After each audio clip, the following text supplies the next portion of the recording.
Hello, you absolutely amazing person, you. I'm planning ahead here. I'm trying to do a couple extra videos ahead of the weekend, getting them ready for next week, because this weekend is the official move. My desk arrives, but I don't know how long it's going to be before I'm situated again. So I thought I'll do a couple videos to make sure you get quality content, even if I'm actually in the background pulling my hair out as you watch it. But we're going to hope for the best. Today is probably best described as a rant. It's about land acknowledgements eventually. But I got to give you some context first. We got to talk about this nasty flippant habit that way too many people have of crossing the line. Let's talk about it.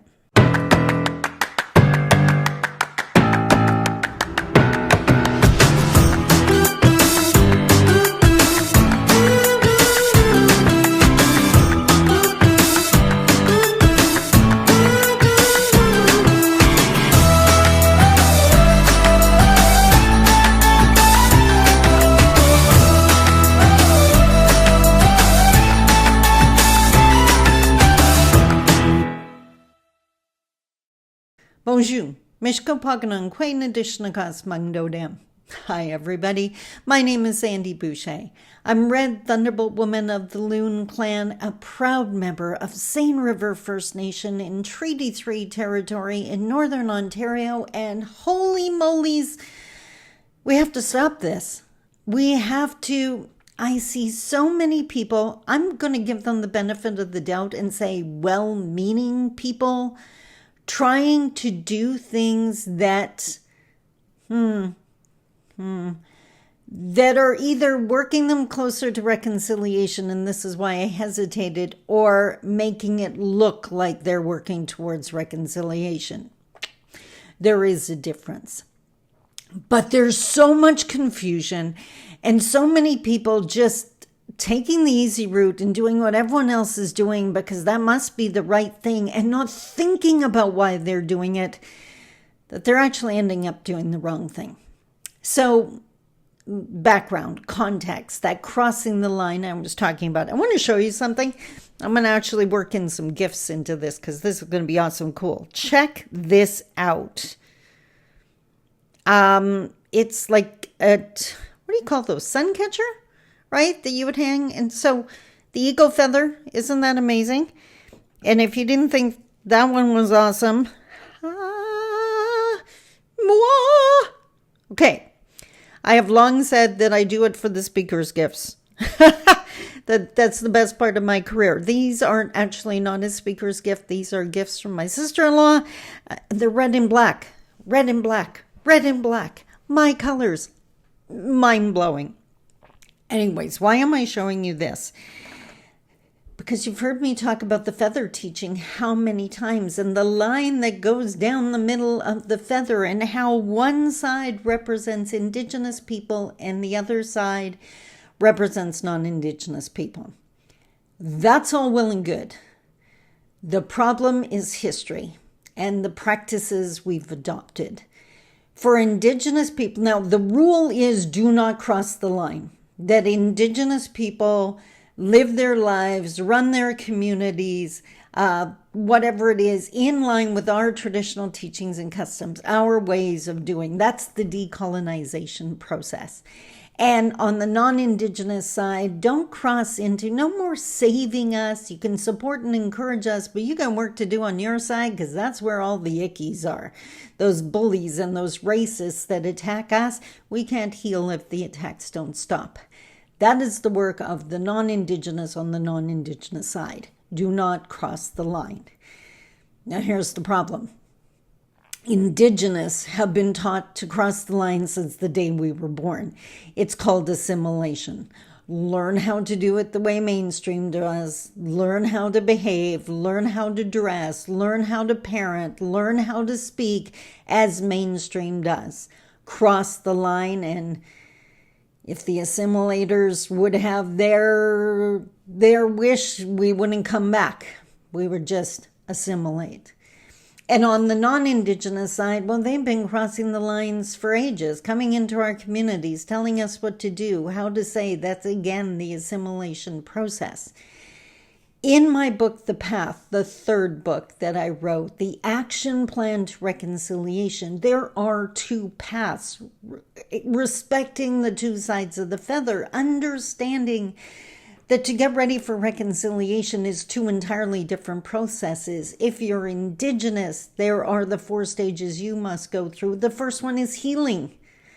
Because let's look at Canadian history and what's still going on. Like I said, we can't heal if the attacks don't stop. And on the non-Indigenous side, there's 4 very different steps. A lot of it education and becoming aware. Because there are 2 separate paths, there are different things that need to be done on one side or the other. And that's where land acknowledgements come in. Now, I did a series of 3 videos on how to do a good land acknowledgement, why you should do it, what it should include, and what you definitely shouldn't be doing or including. And I will put the links to those videos in the show notes here in these video notes, just to make it easy on you. I think done well, done properly, that a land acknowledgement is not just a checkbox, it's a commitment, it's a promise, and hopefully not an empty promise, a promise that is followed up on. The problem,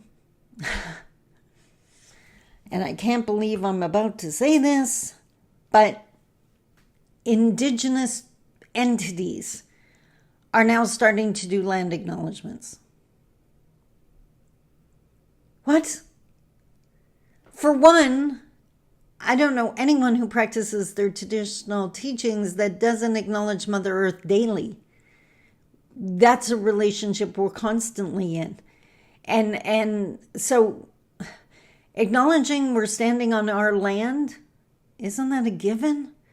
The idea of the land acknowledgement is for settler descendants to acknowledge that they're on traditional lands, no more erasing us, reminding us that we're still here. I just want to look up something here because, where's that note I sent to myself? Oh, duh. I'm in the wrong section, that's why.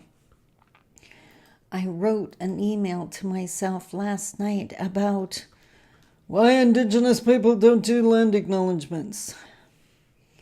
That's not it. That's not it. That's not it. Oh, duh. I know why. Because I don't know what in the world that was. Here we go. I finally found it. I'm not crazy. I covered everything I wrote in my own. Indigenous do not do land acknowledgements. Wrong side of the feather. The path steps. Indigenous people don't do land acknowledgements. We live the land acknowledgement. We live with the land. When an Indigenous entity wants to do a land acknowledgement, that tells me they're just copying what other people are doing. They haven't even thought that through. It's more assimilation. It's the wrong side of the feather. We have other work to do. Don't do a land acknowledgement. Do a smudging ceremony. Do an elder's opening. And guess what? Every Indigenous entity and gathering I've been to already does that. We don't do land acknowledgements. We live land acknowledgements. I'm so confused. So when it comes to reconciliation, quit doing what everyone else is doing. There's the rule. Stay on your own side of the feather. If you don't know what your 4 steps are, well, then you need to read The Path, or you need to take the seminar, or you need to send me an email and let's talk about some consulting. But we need to strengthen our sides of the feather because I am fighting every single day to heal this feather. Because if we do, this feather represents Canada. I kind of like that it's red and white now that I've said that. And if we heal both sides, then Canada can grow to heights it's never even seen before. This is not about abandoning anyone. It's actually stopping the abandonment of Indigenous peoples. But we don't heal through assimilation. We don't heal by doing what mainstream does or has to do. We have our own path, and the paths run side by side. It's not excluding anyone. It's reconciliation. It's true partnership. It's red and white, like the flag. And considering Canada Day is coming up, and by the way, Reconciliation Works Canada, my second company, the newsletter comes out the first of every month. The July 1st edition, a special July 1st edition, is already on the website. If you're on the email list, you're going to get it July 1st, or just go to reconciliationworkscanada.ca and check it out.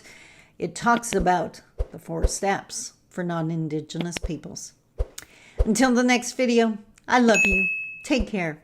Bye-bye.